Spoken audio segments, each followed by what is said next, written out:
Bismillahirrahmanirrahim. Alhamdulillahi rabbil alamin. Wa bihi nasta'inu ala umuri dunya waddin. Wassalatu wassalamu ala ashrafil mursalin nabiyyina Muhammadin wa alihi wa sahbihi ajma'in wa man tabi'ahum bi ihsanin ila yaumiddin. Wa sallama tasliman katsira, amma ba'du. Ikhwani wa akhwati fillah, rahimakumullahu ajma'in. Kita lanjutkan dengan pembahasan kitab Umdatul Ahkam karya Imam Al-Hafidh Abdul Ghani Al-Maqdisi rahmatullahi ta'ala alaih rahmatan wasi'atan. Di kesempatan pagi hari ini kita masuk pembahasan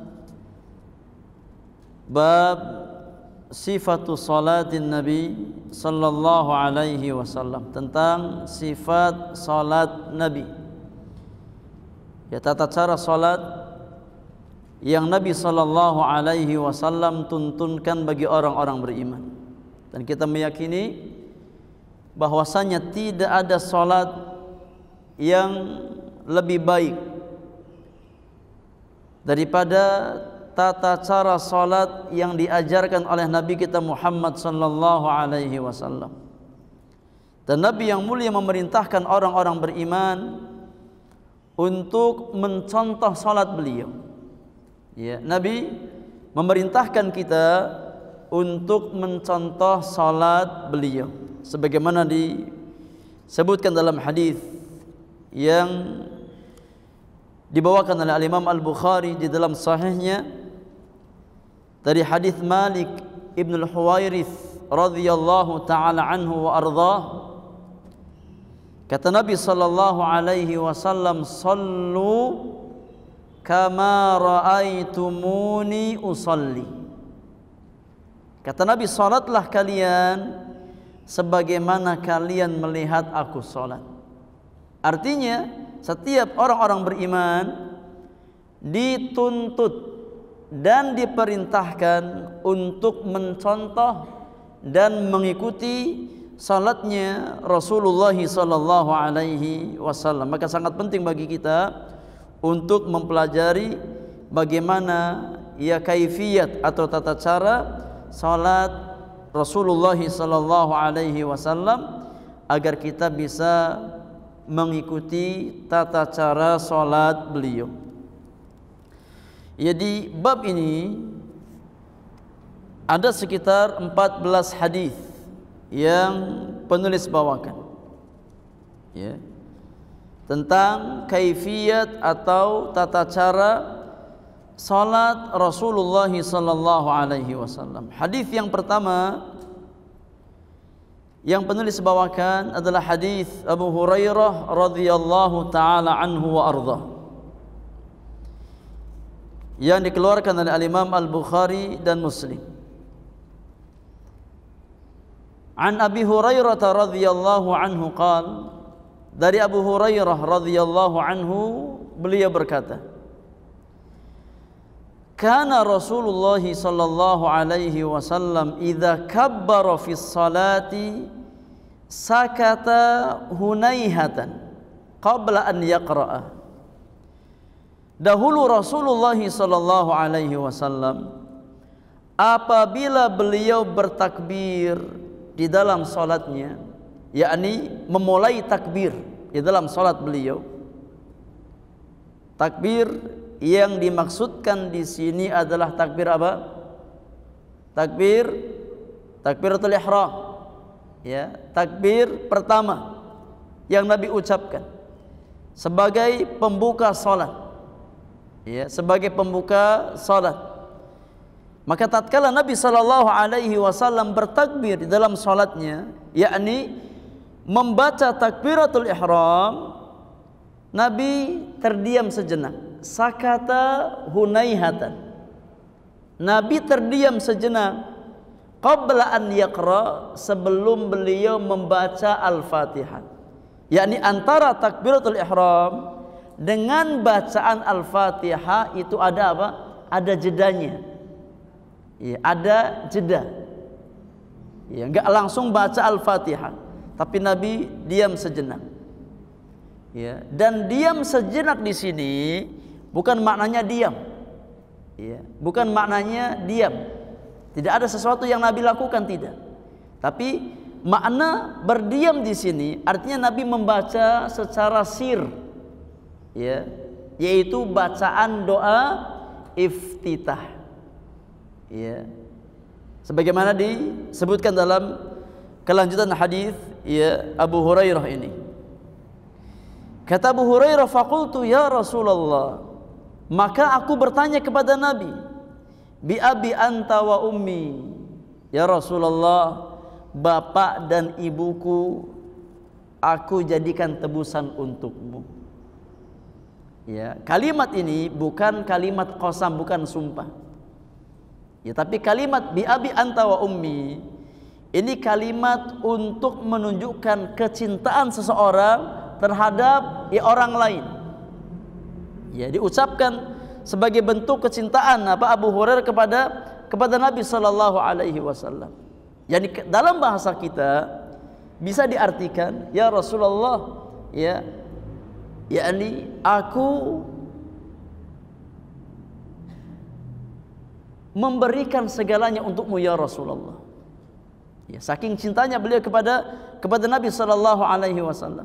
Aku rela mengorbankan semuanya untuk engkau wahai Rasulullah. Ya. Ara'aitu sukutaka baina takbiri wal qiraah ma taqul. Ya Rasulullah, aku melihat, aku memperhatikan engkau terdiam antara takbiratul ihram dengan bacaan Al-Fatihah. Ya. Apa yang kau baca ya Rasulullah di antara dua hal tersebut? Apa yang engkau baca ya tatkala engkau terdiam antara takbiratul ihram dengan Al-Fatihah? Kata Nabi sallallahu alaihi wasallam, aku membaca Allahumma ba'id baini wa baina khataayaya kama ba'adta bainal masyriqi wal maghrib. Allahumma naqqini min khataayaya kama yunaqqa ath-thawbul abyadu minad danas. Allahumma ighsilni min khataayaya bil ma'i wath thalji wal barad. Kata Nabi, yang aku baca pada saat itu, ya, antara takbiratul ihram dengan Al-Fatihah adalah membaca doa iftitah. Ya, membaca doa iftitah. Ya. Jadi makna sakata bukan diam, ya, tanpa aktivitas, tidak. Tapi makna sakata di sini Nabi, ya, tidak menjaharkan bacaannya. Ya, Nabi baca doa iftitah secara sir, secara perlahan, ya, tidak dikeraskan suaranya, tapi dibaca dengan sir. Ya, itu yang Nabi baca antara takbiratul ihram dengan Al-Fatihah. Kita ambil faidah dari hadis Abu Hurairah radhiyallahu taala anhu wa arda. Faidah yang pertama, hadis di atas menjelaskan istihbab du'ail istiftahi fi shalah. Ya, hukumnya mustahab, disukai membaca doa iftitah di dalam salat. Ya, hukumnya mustahab. Tatkala kita salat maka dianjurkan, ya, disunahkan untuk membaca doa iftitah, dan tempat kita membaca doa iftitah itu setelah apa? Takbiratul ihram, sebelum kita membaca surat Al-Fatihah. Ya. Dan bacaan iftitah itu dibaca dengan sir. Dibaca dengan sir. Ya, tidak dikeraskan, tidak dinyaringkan, tapi cukup kita dengar sendiri. Ya. Maka doa iftitah di dalam salat itu hukumnya sunnah. Ya, hukumnya sunnah. Ya, dan tempatnya adalah setelah takbiratul ihram. Ya. Kemudian di antara faidah juga yang bisa kita ambil, bahwasanya di antara doa iftitah yang diajarkan oleh Nabi adalah doa iftitah yang diriwayatkan Abu Hurairah di atas. Ya, dengan membaca Allahumma ba'id baini wa baina khataayaya kama ba'adta bainal masyriqi wal maghrib. Allahumma naqqini min khataayaya kama yunaqqa ath-thawbul abyadu minad danas. Allahumma ighsilni min khataayaya bil ma'i wathalji wal barad. Karena doa iftitah itu banyak, riwayatnya banyak, lafadznya banyak. Ya. Namun ya di antara doa iftitah yang sangat bagus untuk kita baca adalah doa iftitah yang diriwayatkan oleh Abu Hurairah radhiyallahu taala anhu wa ardahu. Ya, doa manapun yang kita baca dari doa-doa iftitah maka cukup. Ya, sudah mencukupi. Selama doa tersebut ya datang riwayatnya dari Nabi sallallahu alaihi wasallam, maka sudah mencukupi sebagai doa iftitah di dalam salat kita. Kemudian di antara faidah juga yang bisa kita ambil, faidah yang ketiga, hadis di atas menjelaskan ya semangat para sahabat di dalam mengikuti sunnah Rasulullah sallallahu alaihi wasallam. Ya, hirs, semangat para sahabat di dalam mengikuti dan memperhatikan Nabi sallallahu alaihi wasallam. Lihat Abu Hurairah bagaimana beliau yakni berusaha memperhatikan dengan seksama ya af'al dan aqwal yang Nabi sallallahu alaihi wasallam melakukan di dalam salat beliau. Sehingga tatkala Abu Hurairah dapatkan ada waktu ya di mana Nabi terdiam antara takbiratul ihram dengan Al-Fatihah, Abu Hurairah penasaran apa yang Nabi baca. Sehingga beliau bertanya kepada Nabi sallallahu alaihi wasallam dan Nabi jelaskan apa yang beliau baca ya setelah takbiratul ihram dan sebelum membaca surat Al-Fatihah. Ini menunjukkan ya semangat para sahabat di dalam ya menggali ilmu, mempelajari ilmu dari Nabi sallallahu alaihi wasallam. Ya, faidah yang keempat dari faidah hadis Abu Hurairah, bahwasannya di antara wasilah untuk menuntut ilmu adalah bertanya kepada ahli ilmu. Ya, di antara cara, di antara wasilah untuk mendapatkan ilmu yang bermanfaat adalah bertanya kepada ahlinya. Sebagaimana yang dipraktekkan oleh Abu Hurairah tatkala beliau bertanya kepada Rasulullah sallallahu alaihi wasallam. Ya. Dan ini dijelaskan di dalam nas Al-Qur'anul Karim, di antaranya firman Allah Subhanahu wa taala, "Fas'alu ahlal dzikri in kuntum la ta'lamun." Bertanyalah kepada ahlinya jika kamu tidak mengetahuinya.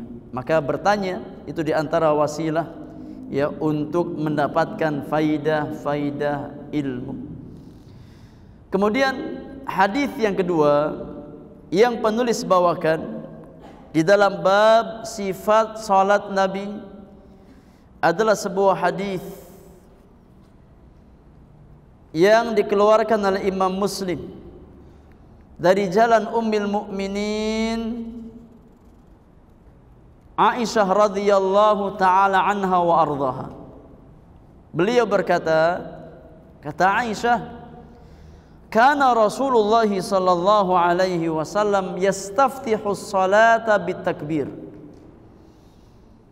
Nabi sallallahu alaihi wasallam membuka salat beliau dengan takbir, yakni takbiratul ihram. Ya, karena pembuka salat itu takbir. Ya.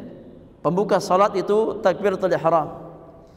Wal qira'ata bi alhamdulillahi rabbil alamin. Dan Nabi mengawali bacaan di dalam salat beliau dengan membaca alhamdulillahi rabbil alamin, yakni setelah doa istiftah ya maka membaca surat Al-Fatihah.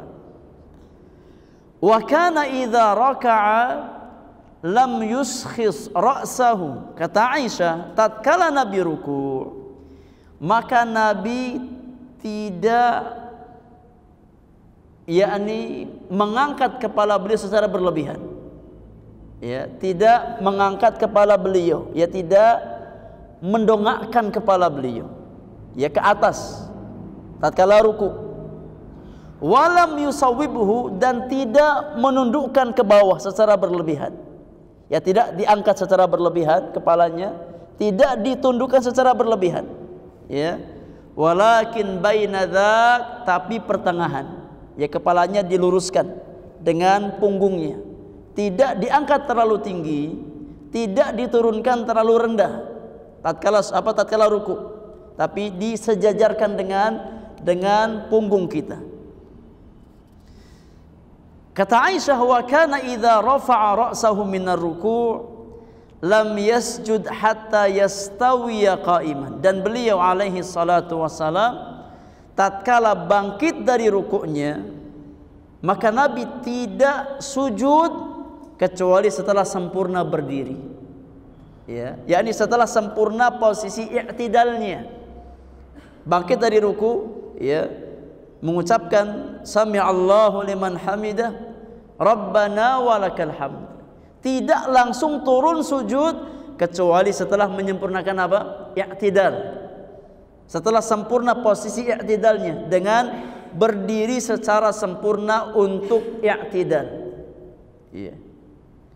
Kemudian wa kana idza rafa'a ra'sahu minas sajdah lam yasjud hatta yastawiya qa'idan. Dan tatkala Nabi bangkit dari sujud untuk duduk di antara dua sujud, maka Nabi tidak turun ke sujud yang kedua melainkan setelah sempurna duduknya.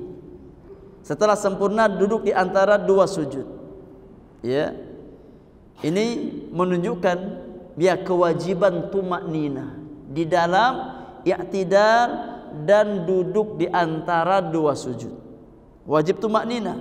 Ya, setelah bangkit dari ruku enggak langsung sujud, tapi berdiri dulu, i'tidal dulu. Tegakkan badan kita secara sempurna terlebih dahulu. Ya. Setelah sempurna selesai membaca doa i'tidal, baru kemudian turun sujud. Ya, demikian pula tatkala kita hendak sujud ke sujud yang kedua, bangkit dari sujud yang pertama, sempurnakan dulu duduknya. Sempurnakan dulu duduk di antara dua sujud. Ya, karena duduk di antara dua sujud itu termasuk ke dalam rukun salat. Ya.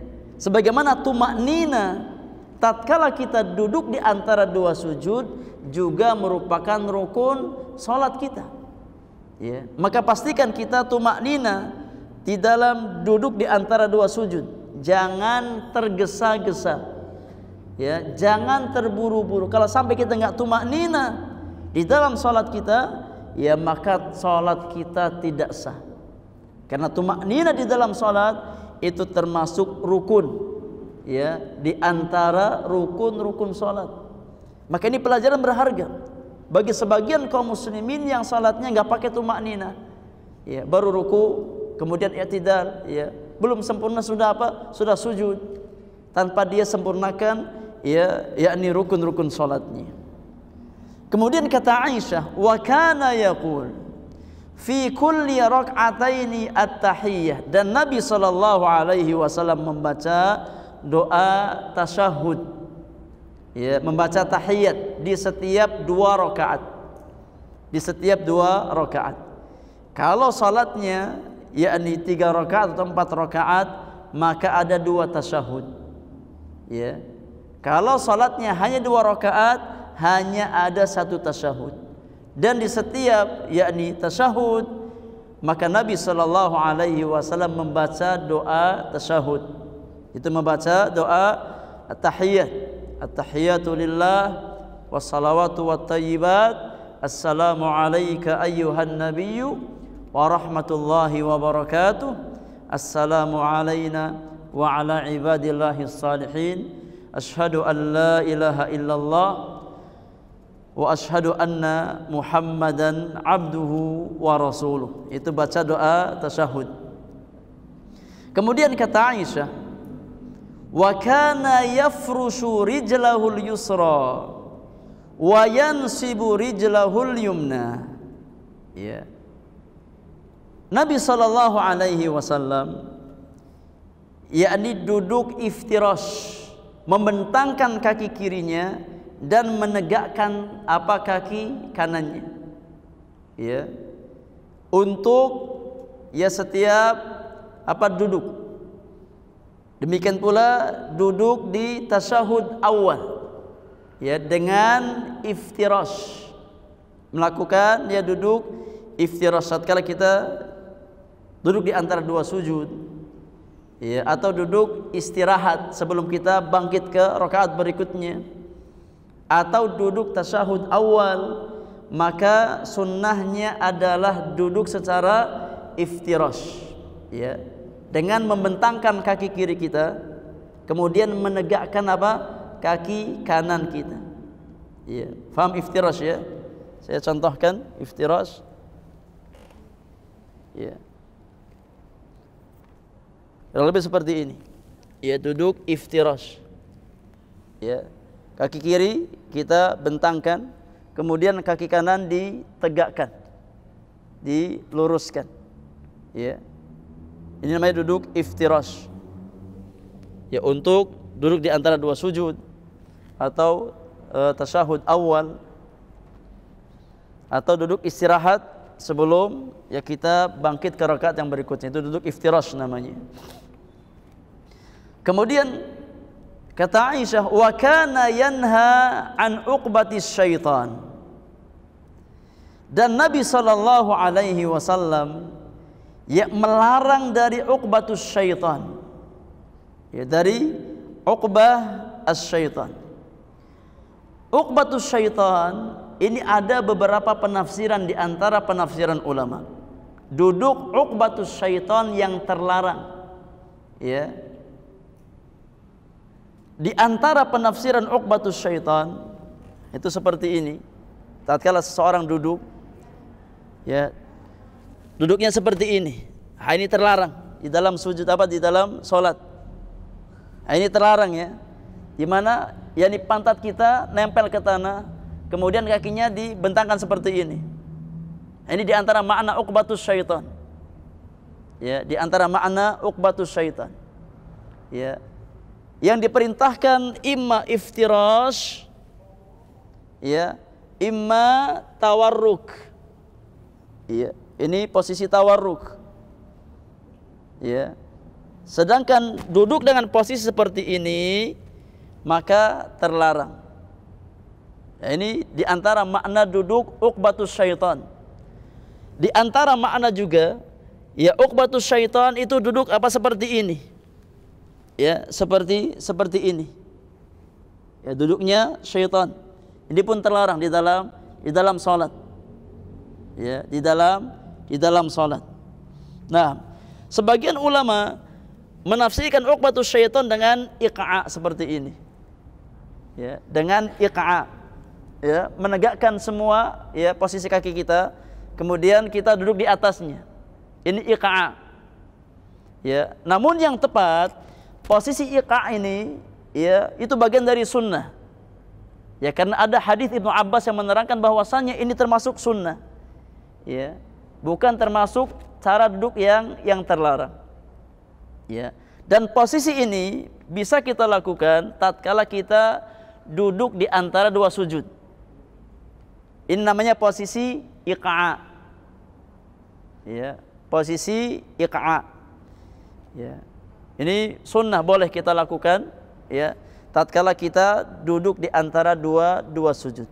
Yang terlarang ya di antara uqbatus syaitan itu seperti ini ya tadi ya, atau duduk yakni seperti duduknya anjing. Ya, seperti duduknya anjing. Ini yang terlarang. Apa? Nggak kelihatan. Taib, nanti praktek sama bapak-bapak nanti yang ada suaminya. Iya.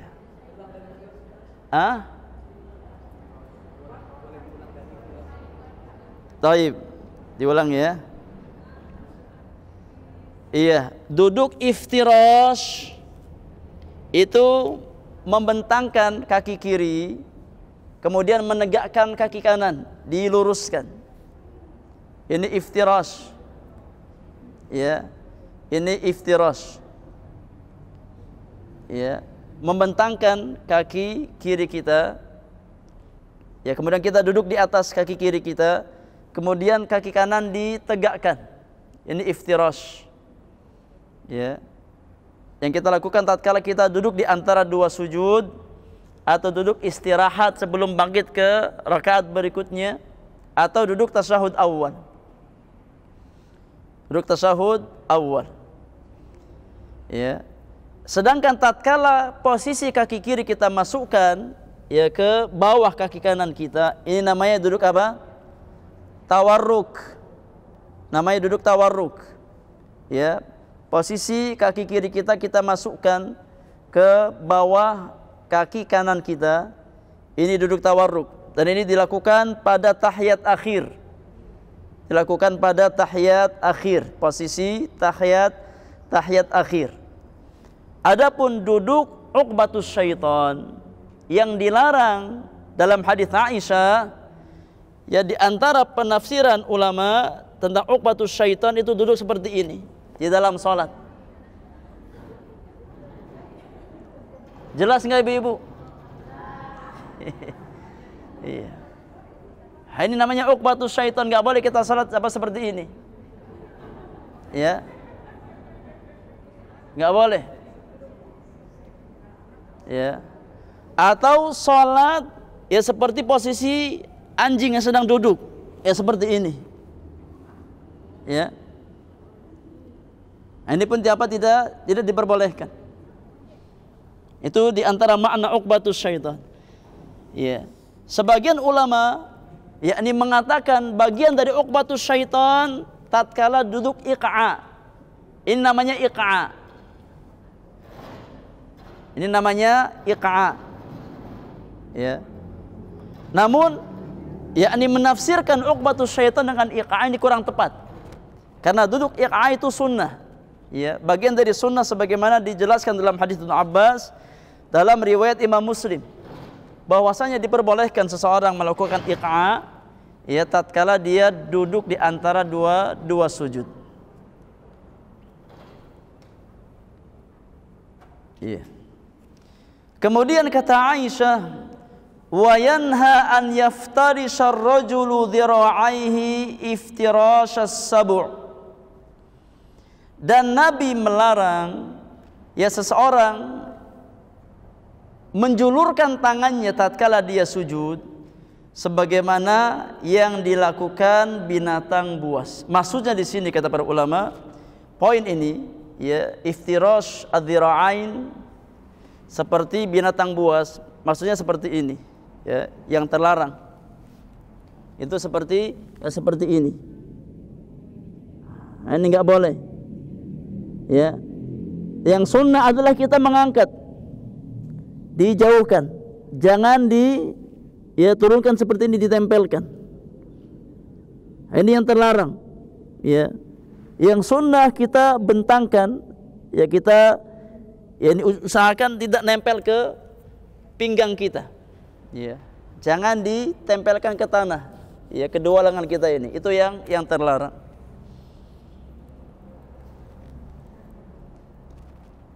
Di antara hikmahnya kata para ulama, tatkala seseorang dia menempelkan kedua lengannya ke tanah, itu menunjukkan dia malas, nggak semangat sholatnya. Ya, orang kalau lagi malas bawaannya seperti itu. Maka Nabi melarang hal itu, ya karena sholat adalah ibadah yang sangat agung, yang hendaknya seorang muslim ya bersemangat di dalam mengerjakannya.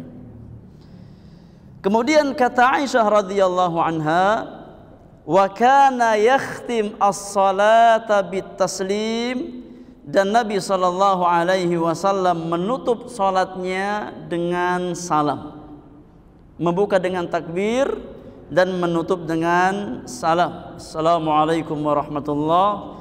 Assalamualaikum warahmatullahi. Taib.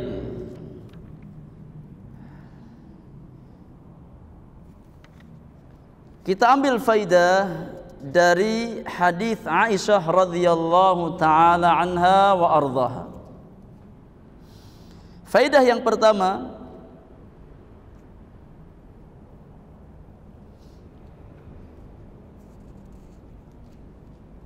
di antara sifat salat yang Nabi ajarkan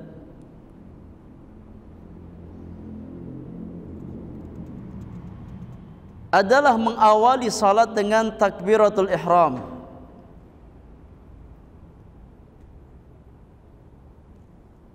Dan itu hukumnya rukun di antara rukun-rukun salat.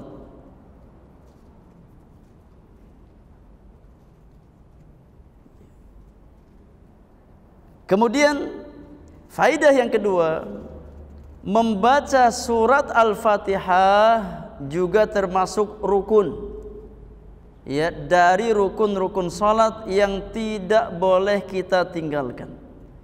Ya, tatkala seseorang meninggalkan bacaan Al-Fatihah di dalam salatnya, maka salatnya tidak sah. Berdasarkan sabda Rasulullah sallallahu alaihi wasallam, la salata liman lam yaqra bi Fatihatil Kitab. Tidak sah salat seseorang yang tidak membaca surat Al-Fatihah. Kemudian faidah yang ketiga, ruku' yang sempurna adalah mensejajarkan posisi kepala dengan punggung kita. Ya. Tidak kita angkat terlalu tinggi, tidak kita turunkan terlalu rendah. Tapi yang terbaik, kita posisikan kepala kita sejajar dengan punggung, diluruskan. Dalam sebagian riwayat disebutkan, tatkala Nabi sallallahu alaihi wasallam ruku, saking lurusnya ruku beliau, kalau seandainya diletakkan bejana di atas punggung beliau, maka enggak akan tumpah.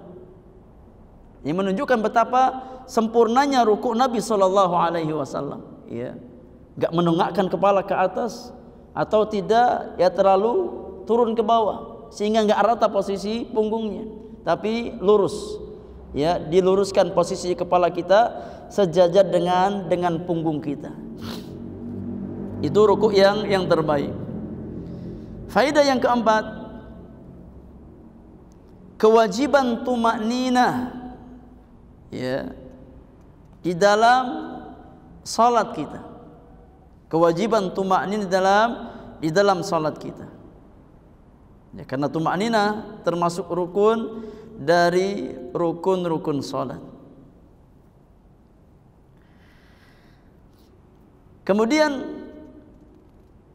larangan untuk duduk sebagaimana duduknya syaitan di dalam salat, sebagaimana telah kita jelaskan tadi beberapa penafsiran dari para ulama tentang uqbatus syaitan. Membentangkan kakinya ke kanan ke kiri, kemudian meletakkan pantatnya ke tanah, ditempelkan ke tanah. Itu diantara bentuk uqbatus syaitan yang terlarang. Atau seorang duduk sebagaimana duduknya seekor anjing, seekor anjing. Ini pun juga terlarang. Nah, kemudian faedah yang kelima, larangan untuk meletakkan kedua lengan kita di tanah tatkala kita sujud. Yang sunnah adalah diangkat, tidak ditempelkan ke tanah tatkala kita sujud. Yang terakhir, faedah yang keenam, bahwasanya penutup salat adalah dengan salam, Wallahu a'lam. Hadis yang ketiga, Al-Imam membawakan hadis dari Abdullah bin Umar radhiyallahu taala anhuma. anna an-nabiy sallallahu alaihi wasallam kana yarfa'u yadayhi hadwa mankibaihi idza iftataha as-shalah. Kata Ibnu Umar bahwasannya Nabi sallallahu alaihi wasallam beliau mengangkat kedua tangannya sejajar dengan kedua pundaknya tatkala beliau mengawali salat untuk takbiratul ihram. Ya. Diangkat tangannya ya sampai sejajar dengan pundaknya. Wa idza kabbara lirruku'. Demikian pula tatkala Nabi sallallahu alaihi wasallam ya bertakbir untuk ruku'.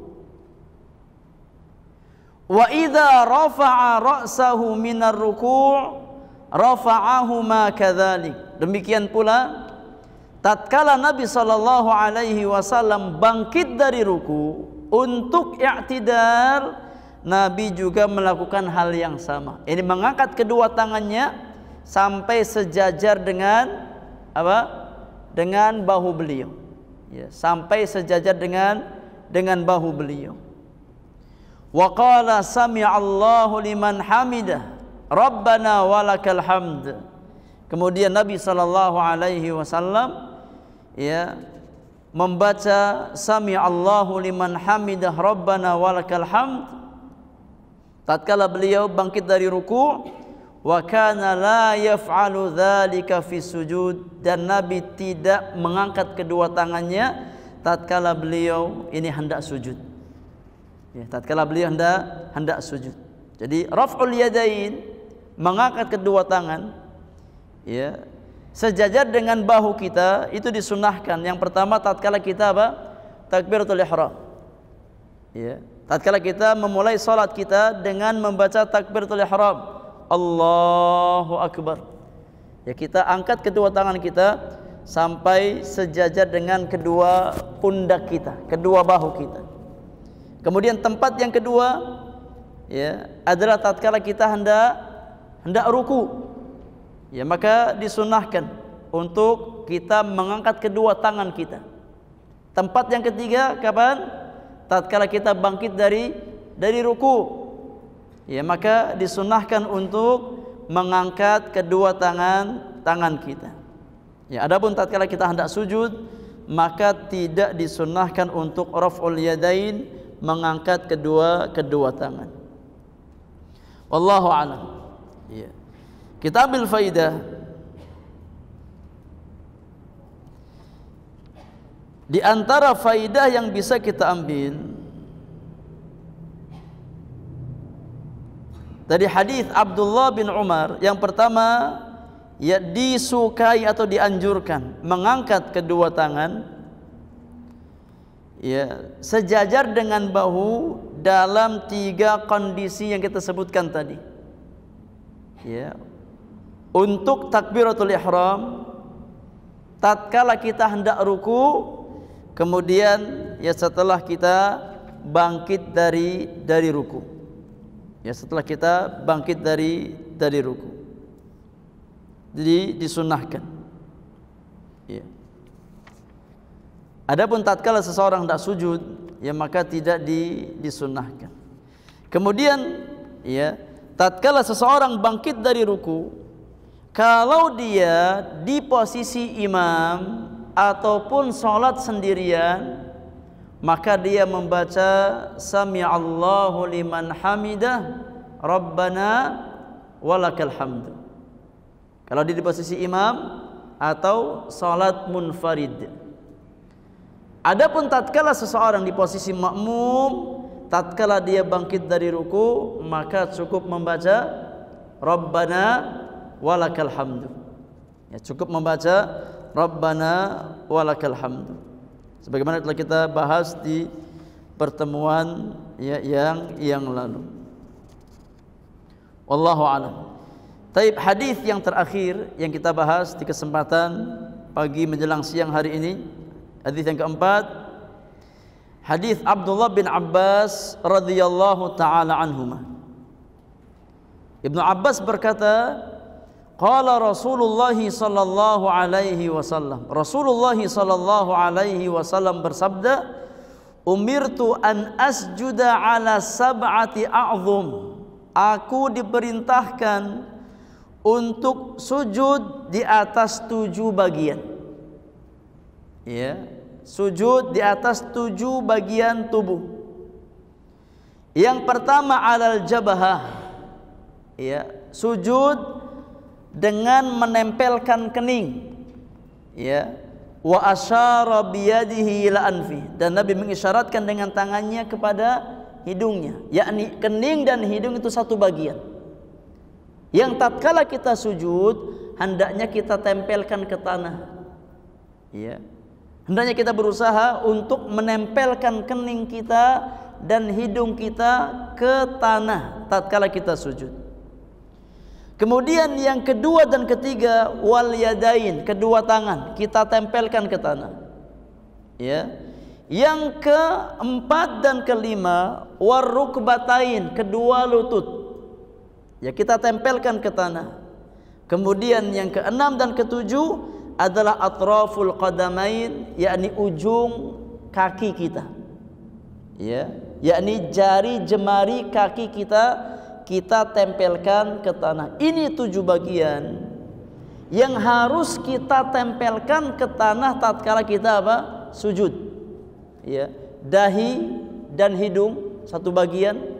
Kemudian ya kedua telapak tangan kita 2 bagian. Kemudian kedua lutut kita 2 bagian.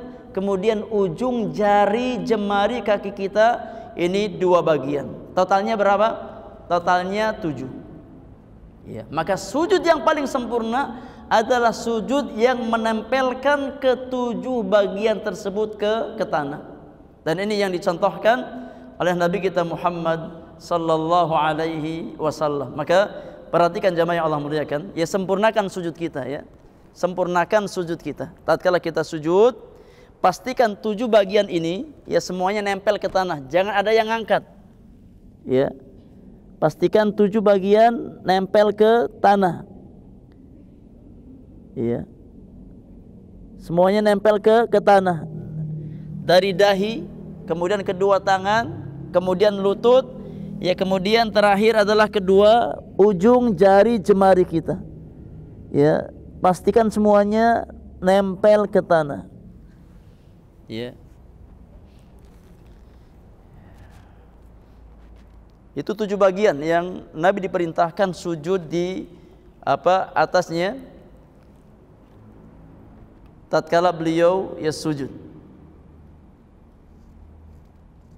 Hendaknya kita ya usahakan untuk memastikan ke-7 bagian tersebut ya nempel ke tanah. Kening dengan hidung, kemudian kedua telapak tangan, kemudian kedua lutut dan kedua ujung jari kaki kita. Ya pastikan semua nempel, jangan ada yang terangkat. Jangan ada yang diangkat. Semuanya kita tempelkan ke tanah. Karena sujud adalah posisi yang paling dekat antara seorang hamba dengan Allah Subhanahu wa taala. Maka maksimalkan, ya sempurnakan posisi sujud kita. Karena itu posisi terbaik. Ya, seorang hamba bertaqarrub kepada Allah Subhanahu wa taala tatkala dia dalam posisi bersujud. Wallahu alam. Ya. Faedah dari hadis Ibnu Abbas menunjukkan ya perintah untuk menempelkan 7 bagian tatkala seseorang sujud. Ya. Tatkala seseorang sujud. Yaitu sunnah yang Nabi sallallahu alaihi wasallam perintahkan kita dengannya. Wallahu alam bisawab. Ini yang bisa kita bahas di kesempatan pagi menjelang siang hari ini. Jamaah yang Allah muliakan, kalau ada pertanyaan kita beri kesempatan bersoal jawab terkait materi yang kita bahas dan kita kaji di hari ini. Mudah-mudahan bermanfaat untuk kita semuanya. Wallahu ta'ala a'lamu bis-shawab. Tapi ada pertanyaan?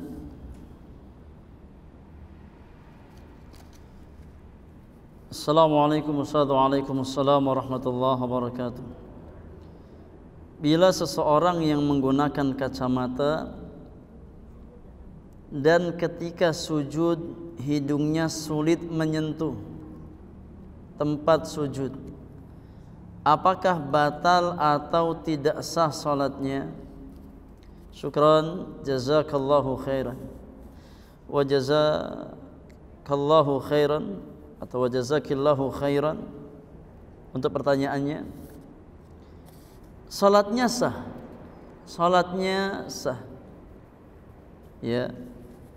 Kalau seandainya memang ya dia sudah berusaha untuk menempelkan hidungnya ke tanah, tapi terhalang ya oleh kacamatanya, maka dilihat kondisinya. Kalau seandainya yang memang dengan melepas kacamata sebentar tidak berpengaruh dengan fisiknya, maka itu yang paling utama. Nah, dia lepas kacamatanya tatkala dia sholat agar bisa maksimal ketika apa? Sujud. Ya, tapi kalau memang mau tidak mau dia harus menggunakan kacamata, karena kalau dilepas mungkin bisa mempengaruhi ya, yakni kondisi fisiknya bisa pusing atau yang lainnya, maka fattaqullaha mastata'tum. Ya, kalau memang dia nggak bisa lepas kacamata, ya mau tidak mau harus pakai kacamata, selama dia sudah berusaha menempelkan ya hidungnya ke tanah, ya kemudian nggak bisa maksimal karena kacamatanya, maka insya Allah tidak mengurangi kesempurnaan sholatnya. Selama dia sudah berusaha untuk bertakwa kepada Allah semampu yang bisa dia usahakan. Yang jelas ya, kalaupun hidung kita nggak nempel ya ke tanah, bukan maknanya salat kita tidak sah.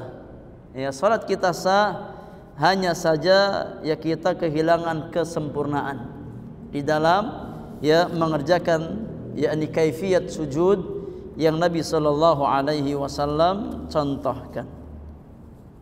Wallahu a'lam bissawab.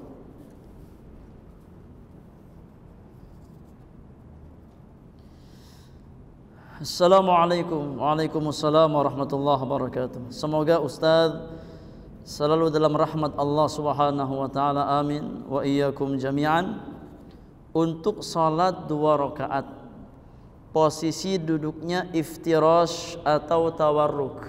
Jazakallahu khairan, barakallahu fiik, wa jazakallahu khairan atau wa jazakillahu khairan wa barakallahu fiik. Iya, di sini ada khilaf di antara para ulama ya tentang masalah posisi duduk seseorang yang dia sholatnya hanya ada 1 tasyahud. Hanya ada 1 tasyahud. Ya, sebagian ulama mengatakan tatkala sholat kita hanya ada 1 tasyahud, ya, maka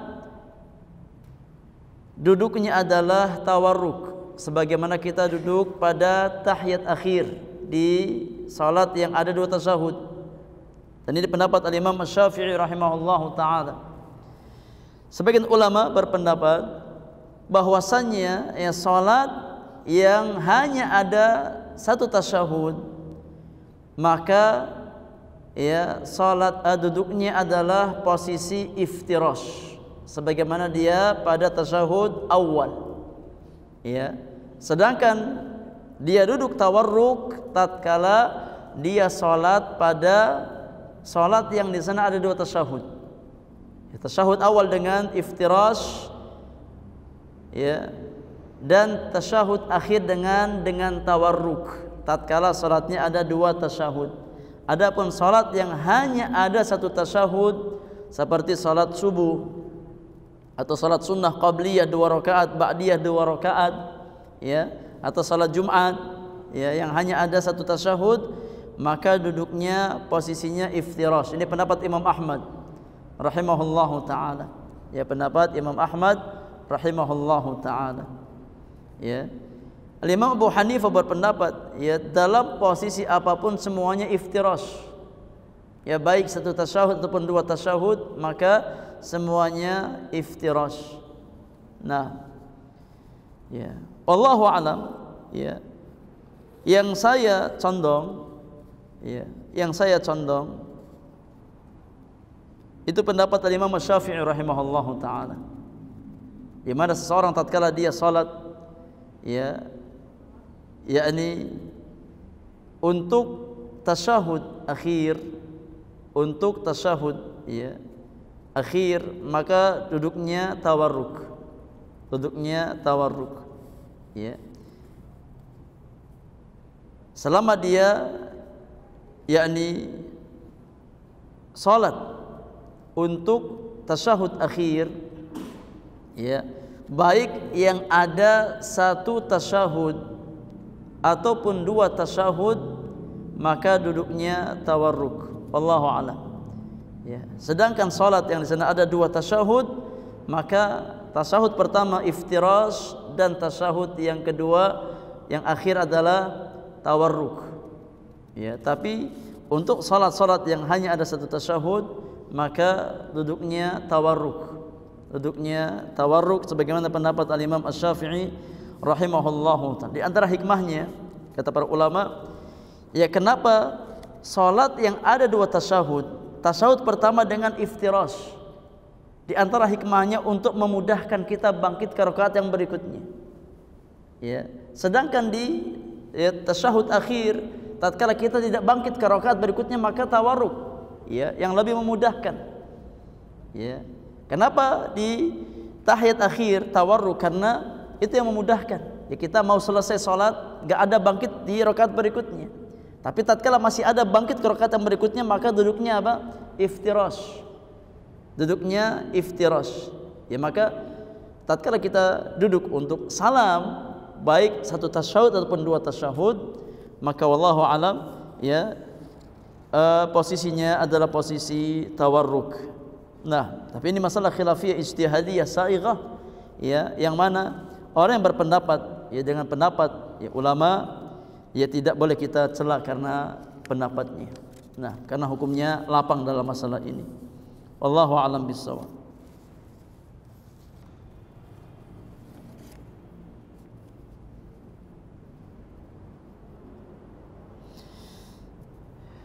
Apabila suami memaksa minta harta istrinya dengan alasan bahwa dia berhak atas harta tersebut, apakah sebagai istri harus mempertahankan bila diancam akan dicerai? Ini pertanyaannya berat.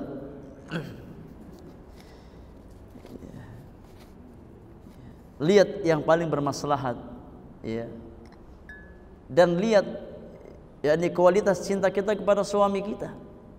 Ya, kalau memang masih cinta, ya, ya udah ngalah aja. Ya, niatkan sedekah untuk suami kita. Ya. Tapi kalau udah nggak cinta, ya sudah dipaksa apa ngasih harta sama suami kita, ya kita berhak untuk tidak memberikan, karena itu hak kita, bukan punya suami. Ya. Selama itu memang apa punya istri, ya, bukan ngambil dari suami. Selama itu memang harta istri, murni punya istri, ya bukan milik suami, maka bukan hak suami untuk mengambil harta istrinya. Ya seperti, ya, harta mahar, itu kan harta istri. Ya, mahar yang diberikan oleh suami, maka hak mutlak menjadi istri, milik istri. Tidak ada hak bagi suami untuk mengambil harta istrinya. Ya. Kalau seandainya memang itu harta istri murni, ya bukan milik suami, maka istri berhak untuk tidak memberinya kepada suami. Ya, kecuali apa memang, yakni dalam kondisi tertentu istri melihat suami sedang butuh, ya, dia relakan, maka enggak ada masalah. Ya. Tapi tidak berhak bagi seorang suami untuk merampas harta istrinya. Ya, meskipun dia istrinya, tidak ada hak bagi suami untuk memaksa istri, ya, memberikan harta kepada dirinya. Ya, kalau berhutang boleh, ya, minjam sama istri boleh, asal apa? Dibayar. Ya, jangan sampai minjam tapi enggak dibayar, enggak dibalikan, maka itu zalim. Ya, apalagi merampas, ya, mengambil dengan paksa, maka ini perkara yang zalim, yang tidak diperbolehkan. Ya. Maka kalau seorang istri dia yang merasa, yakni tidak ada hak bagi suami untuk mengambilnya, maka boleh bagi dia untuk mempertahankan harta tersebut. Nah, tapi kalau dia merasa ada maslahat untuk membantu suami karena suami butuh, maka insya Allah bernilai kebaikan bagi dirinya. Apalagi suaminya kaya, istrinya kaya, suaminya miskin. Ya, maka ya boleh bagi istri untuk memberikan bagian zakat kepada suaminya. Jadi istrinya muzaki yang membayar zakat, suaminya apa? Mustahik. Iya. Suaminya mustahik. Boleh dia berikan ya bagian dari harta zakatnya untuk suaminya. Dan nilainya besar insyaallah taala, pahalanya besar. Nah, wallahu a'lam. Taib, waktu sudah habis sama yang Allah muliakan. Untuk pertanyaan yang belum terjawab saya bawa, ya, mudah-mudahan bisa saya siapkan jawabannya. Insyaallah kita bacakan di pertemuan yang akan datang. Mudah-mudahan apa yang kita bahas Allah jadikan sebagai ilmu yang bermanfaat untuk kita semuanya, dan kita berlindung dari ilmu yang tidak bermanfaat. Wallahu ta'ala alam bisawab. Wa sallallahu ala nabiyyina Muhammadin wa alihi wa sahbihi ajma'in. Wa akhiru da'wana anil hamdulillahi rabbil alamin. Subhanakallahumma wa bihamdika asyhadu an la ilaha illa anta astaghfiruka wa atubu ilaik. Assalamualaikum warahmatullahi wabarakatuh.